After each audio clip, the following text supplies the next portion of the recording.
could also tell when he's being asked the A-Rod question, he was not really paying attention. He was fixing he was just like, whatever he was looking He's at, clearly, fixing he's his looking hair. at himself in the Zoom. I'm like, That's there's got to be a reflection. Oh, it's, that makes sense. He is looking at himself in the Zoom like I'm doing right now. Welcome to Highly Questionable. We got Mike Golic Jr., we got Katie Nolan, and we will get to the glory of Anthony Edwards. Let's go.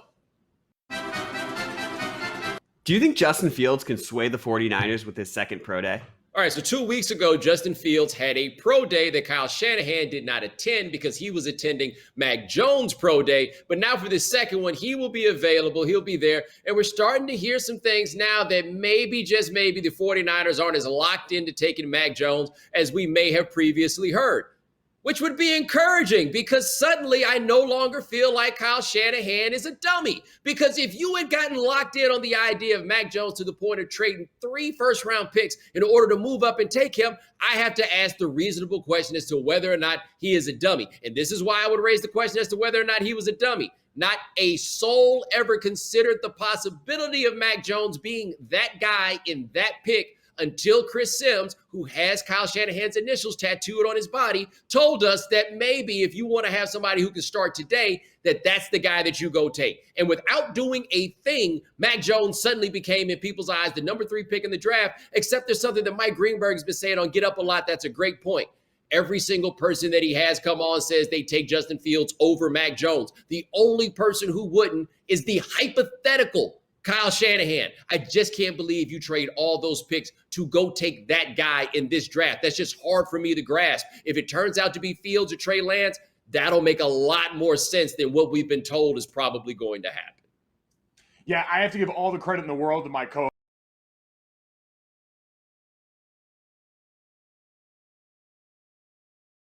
It's the Bridgerton effect. Kyle Shanahan reprising the role of the Duke of Hastings, making Mac Jones look like something that everybody wants to be around in this upcoming draft. And we kind of see this tend to happen towards the end of the draft cycle every year where things start to sift out and we get a little bit closer to the reason that we were searching all along. Hopefully in this spot, I'm willing to maybe go along with some idea that this was an elaborate smokescreen to let them go and take Justin Fields still at this 3 spot all along. I'm willing to do that for my mental health at this point. The one encouraging thing has been, and the difficulty of the draft cycle always is, when we have these conversations about Zach Wilson, when we have these conversations about Mac Jones and people's justifications for some of their takes, they're very rarely supported by real concrete evidence. But what we've seen in defense of Justin Fields has been just that. Every weird narrative about Justin that has popped up, we have seen a lot of people rushing to his defense, providing concrete examples of here's him doing all the things that you've claimed he somehow couldn't do in this. And so maybe, just maybe, we're going to get to that place where we realize, all right, we did all this for some weird bit of pre-draft entertainment, and now we're good to go from here. I think you could also argue not just that it's a smokescreen. You could argue that Kyle Shanahan did want and may still want Mac Jones. He's a guy that's passionate about whatever quarterback he gets passionate about, and he kind of fixates on it. It's entirely possible that Shanahan wants to and might still take Mac Jones, but it's also possible that given the fact that they gave up so much to move up in this draft and that they put so much time between when they made that trade to move up and when the draft actually is, that over the course of that month, the hopes were either from John Lynch or from Kyle Shanahan himself that he would change his mind and maybe look and see if they could do something else with that pick, which I know 49ers fans would be thrilled about. You have to remember that Kyle Shanahan is a guy that has made a mistake in a draft before to sit by and let Mahomes go by so that he could take Kirk Cousins is not something that you want to repeat. It's not a mistake that you want to make because you're fixated on a quarterback that you want and you instead miss the opportunities that you could have. So you would hope that Shanahan has learned that lesson. I think it makes sense for them to take Fields or even Trey Lance, who we have to remember his second pro day is on Monday, and I'm sure that the 49ers will be interested in that. They both work with the same private quarterback coach, which is John Beck, who has a very good relationship with Kyle Shanahan, so he's clearly getting information on these guys, and hopefully he's taking that information into account, and we will see him do that with the 3rd pick of the draft, I hope. Hold on, no. This is the thing about him, and you mentioned that John Beck is interesting. Does he just like them less talented? Like, we all know that guy. Is he this guy who just likes them less talented? Think about this. Had Colin Kaepernick on the roster. Yes, I know it was complex, but still, he preferred Brian Hoyer because Brian Hoyer knew the system. Had the option of taking Deshaun Watson or Mahomes in that draft, decided to wait for Kirk Cousins. Why? I don't know. That doesn't make any sense from anybody. And it's turned out to be a really bad decision because then they went and got Jimmy Garoppolo. What seems to be the case with Kyle Shanahan is he thinks his system is the star, and the less talented dudes are more likely to adhere to the system. John Gruden, that's a guy that likes some less talented, right? Because he thinks that all the stuff he draws up matters more than the players. You will never win that way, period.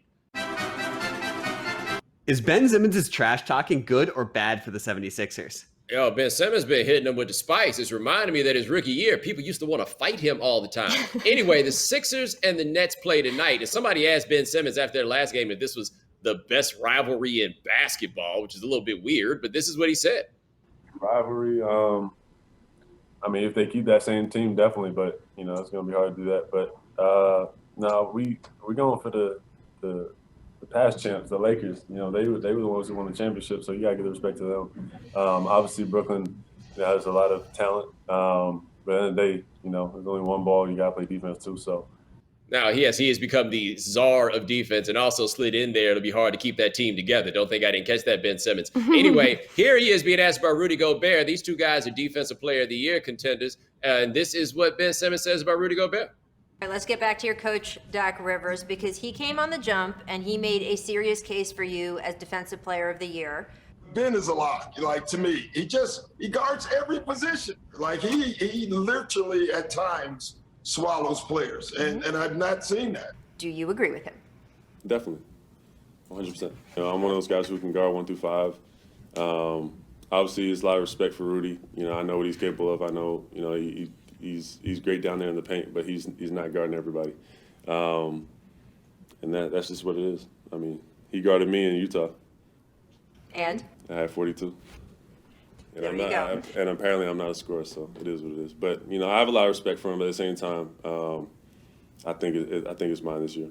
Yo, so I don't think this is necessarily good or bad for the Sixers, right? Like, I don't think anybody's going to care in that way. But this shade with a lot of passive aggression, which seems to indicate to me he probably does other stuff that the Sixers really can't stand. He's always got a little under his breath mumble. Apparently, I'm not a scorer. Oh, who's saying that about you, Ben? Who'd you want to hear that one, right? No, man. I just wish he did it again with an Australian accent because I feel like we're losing out on that part. That is true. We don't want to miss out on that element of it. I'm glad Ben Simmons is taking up for himself because at this point it's become abundantly clear very few people outside of Philadelphia are going to take up for Ben Simmons in any sort of meaningful way, right? Like, he's never been a guy that the outside world of the national media has latched onto because once we figured out that his whole shtick was not ever even trying to shoot three-pointers, we kind of put him off to the side and said, all right, like, you can argue about defense all you want. It's a weird styles make fights thing here that we can try and do with him and Rudy Gobert. I think it was Tim McMahon tweet out the defensive ratings for each when they're on the court and off the court for their teams. And Philadelphia's actually goes down with him off the court. So you can make a bunch of these arguments. I think they're too different to call. I'm just glad that Ben Simmons loves himself enough and is feeling himself enough largely because of the work of Joel Embiid to come out here and let people know how good he is. Absolutely. It does feel like he's learned from the master and he's finally starting to get a little spicy. He's campaigning. I get it. I'm all for him talking trash. I will say, they lost that game against the Jazz, so maybe making that game as an argument to say that you're a better defender might not be the best one, but I'm totally fine with it. I'm much more fine with it than Doc Rivers, who I love, but we need to talk about the fact that you said he literally swallowed people, and that is a complete and gross misuse of the word literally. I do not think I've ever seen Ben Simmons literally eat a person on the court. Now, there are some games I've missed. You know, sometimes time zones make it different, but I will say I haven't seen it, and I think that I would have heard it. And so I don't think you should be out here talking that spite. Just make sure you're using the right words. And then lastly, is that Rachel Nichols' kitchen? Because I need to move to a new apartment. I got bad news for you. They literally changed the definition of literally to include things You're that lying. are not literal. No, that happened. But it's I know, in the I know, word. I know. When did they do this? I know, but it happened. It was a long year, Katie. Nobody called me. Up next on HQ.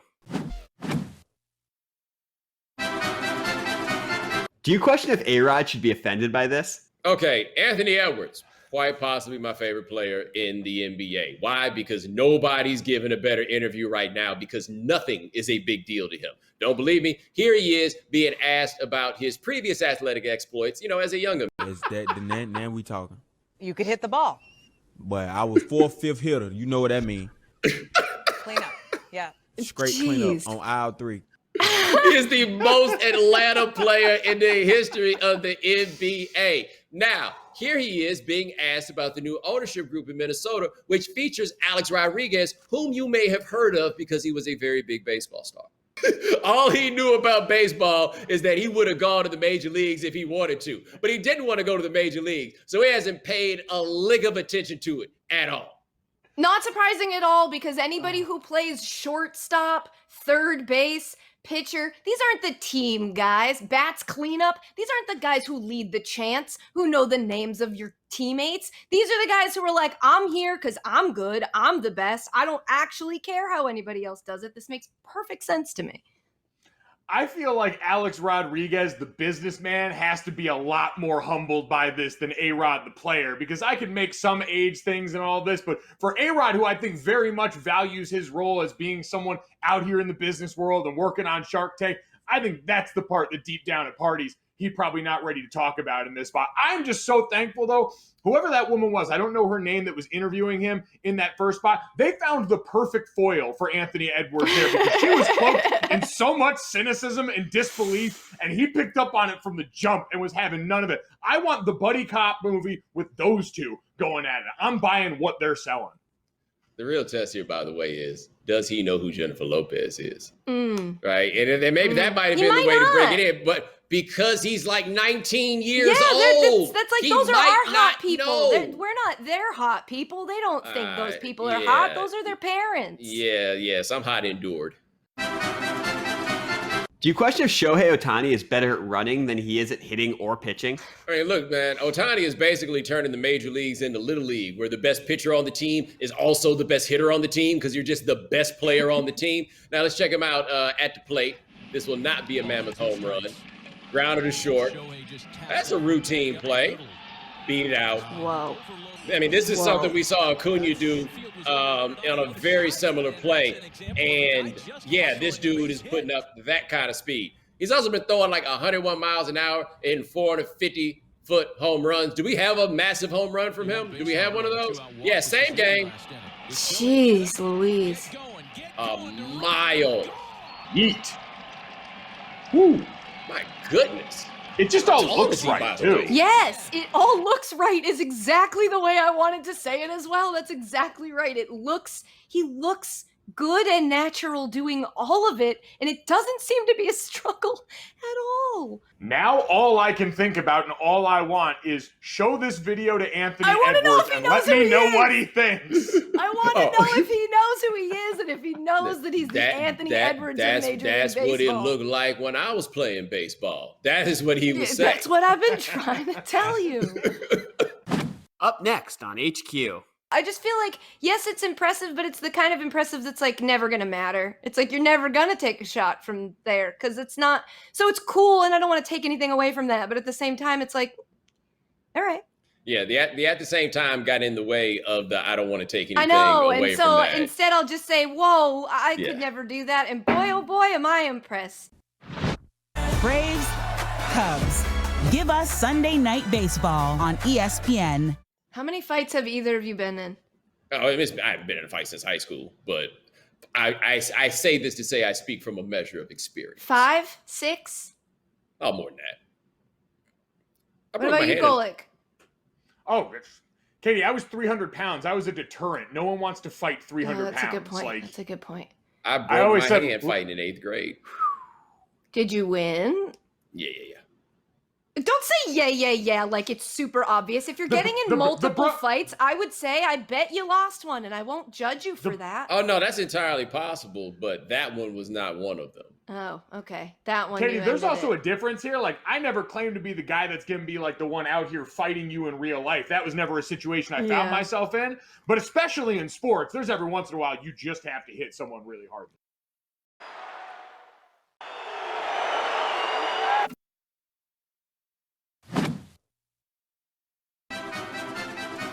Tonight on ESPN, Mavericks and Grizzlies. All right, this looks like a good game. Luka Doncic has gotten his shot straight, which was the hole in his game, which is frightening to think of what it could be. And Ja Morant is coming back tonight. But let's get a look at Luka with his pregame routine of sorts. Oh, yeah, it's nuts. He from one of them countries where they do this. Do what? Oh. You know, kick balls around. I mean, big shot. What? It looks like it's going to the right. Oh, I was looking at the wrong basket. The video's really grainy. Yeah, I have to say, though, I'm just glad that he got his shot on track, because otherwise my thing would be too bad he can't take that three-pointer in the game, because earlier this year he had a better chance of making that shot than he did anything in the field of play or court of play, whatever you call the thing of play. Katie, are you intrigued? Yeah, I mean, I guess so. Cool. I like basketball. I just feel like, yes, it's impressive, but it's the kind of impressive that's like never going to matter. It's like you're never going to take a shot from there because it's not. So it's cool, and I don't want to take anything away from that. But at the same time, it's like, all right. Yeah, the at the same time got in the way of the I don't want to take anything away away from that. And so instead I'll just say, whoa, I could never do that. And boy, oh boy, am I impressed. There you go. Golic, you intrigued. I am intrigued, and I think everyone's going to be really entertained and excited to show up for this, the play-in tournament. It's going to be an awesome treat for all the fans, waiting to see which of their teams can beat them to be the 8th seed. Happening right now, Cubs and Brewers. All right, I hope you're not that intrigued because we're like here. But anyway, Wilson Contreras. Yeah, the Brewers got this thing about hitting him with baseballs. It seems to happen a lot when he plays against them. I think we got a little video of some of that. Yep, got him again. Oof. I don't see no whiff of an apology either. Bang. Yeah. Oh. In the jugular. It's got to be a little frustrating when you feel like this keeps happening over and over again. So what do you do in response? That. Hit that thing a mile. Yeah, I mean, if you're going to get him back, that's how you get him back. And his foot wasn't even, like, actually on the ground. He almost gave himself an ankle sprain. Oh, he's enjoying the hell out of this. Oh, yeah. Do that. Do that. Like, are you allowed to show up the fans? They say you can't show up your opponent. I feel like you get to show up the fans. Katie, are you intrigued? Not enough to walk out on my job. I do have to sit here and do the rest of this, but maybe I'll turn it on when I'm done. I do agree that shushing fans is a great move, and I'm sure they took it really well and maturely. Golic, you intrigued? Yeah, I'm intrigued. Shushing fans is a great route to go, and during these social distance times makes sense. But if you really want to show them you're not the dude to keep hitting like this, you might want to just try fighting someone at some point. That's a solid solution to your product. Finally, you have somebody to give it like who a sees legal. the world like we're I not do. advocating violence. Violence is not the answer. In syndication, Jeopardy. All right, Aaron Rodgers still hosting Jeopardy. You guys keep telling yourselves he's doing a great job. All right, let's watch some more. 60s, these Midwesterners earned 5 NFL championship trophies. Green Bay Packers? I mean, Dennis, go again, I guess. For 600. They swept over the NBA, winning the title every year from 1959 to 1966. Eric? We're the Boston Celtics. Oh, you know that one, huh? Okay. Now, I do have to say I would have thought it was a trick question. Like, it would have been too easy there. Katie, are you intrigued? yeah, I'm intrigued. You guys know I love Jeopardy. I haven't watched Aaron Rodgers yet. I'm still back in my DVR watching old Trebek episodes, going very slowly through that. I just feel like you're already a very good quarterback. You don't also get to host the best nerd show. That's not fair. Fair point. Katie, the people that usually have everything always have one thing in common. They want more. Aaron Rodgers is coming for everything that we want in this spot here. I'm halfway on it here. He used too many sticky notes. He tweeted the picture of his desk right there. Like, you don't have to try that hard. We know you're good at this. It's Aaron Rodgers. He does have to try that hard. All right, that is our show. Check out Katie Nolan's podcast, Sports. It has a question mark. And Mike Golic Jr. on Shanae and Golic, 4 to 7 Eastern on ESPN Radio. And listen to the right time of Bomani Jones. Nobody loves me like you, because Golic ain't never done that once. Never once. I know I'd mess it up.